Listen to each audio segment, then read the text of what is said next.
자, 3교시 시작할게요. 거기 보면 내용이 그렇게 어렵지는 않아. 읽어보면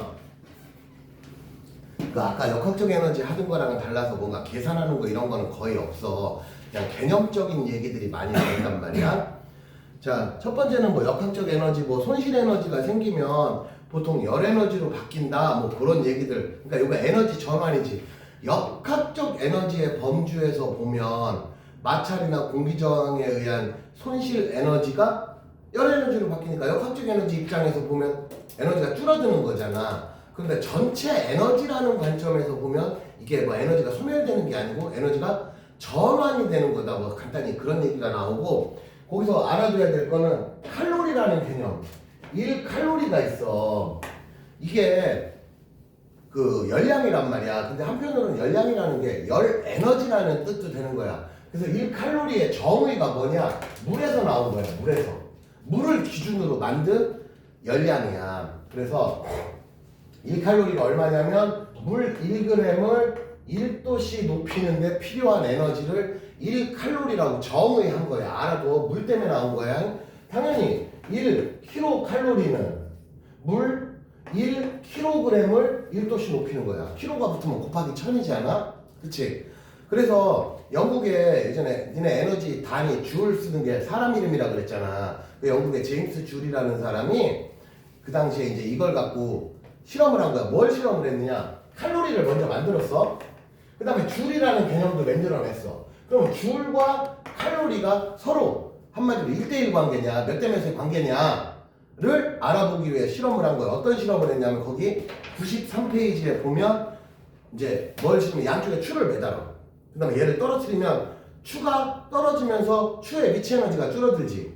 그러고서 얘를 이렇게 떨어지면서 가운데, 그러니까 이런 물통 같은 거에다가 힘을 박아. 근데 힘에 프로펠러가 달려있단 말이야. 그러면 얘가 떨어지면서 이 프로펠러를 돌리는 거야. 그럼 프로펠러가 어떻게 돼?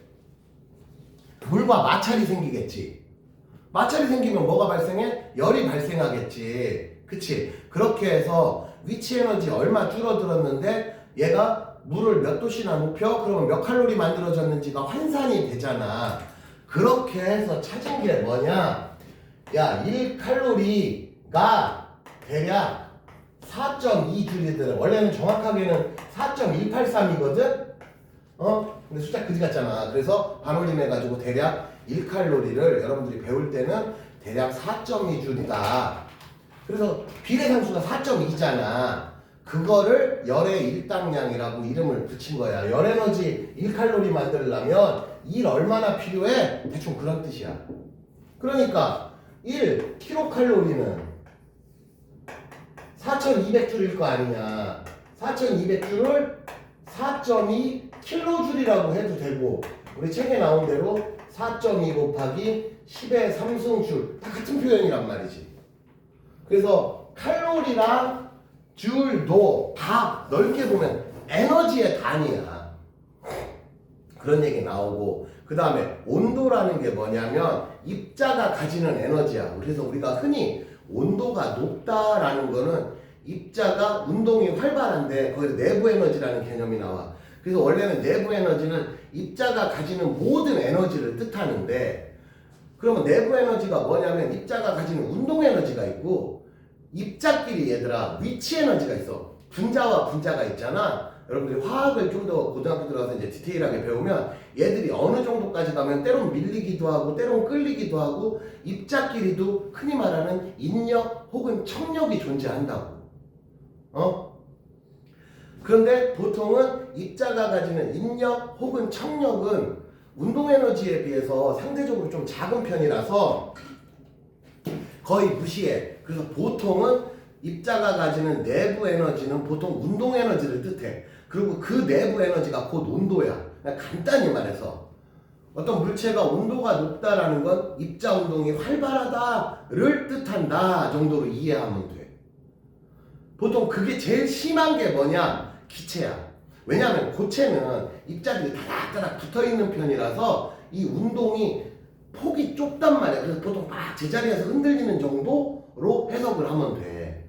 근데 기체 같은 경우는 입자 운동 폭이 상당히 넓단 말이야. 그래서 우리 교실에 지금 공기가 들어있어. 얘네들이 온도가 높아진다는 건 간단히 말하면 스피드가 빨라진다, 운동폭이 넓어진다 정도로 이해하면 돼. 그런 개념적인 얘기들이 나오는 거야.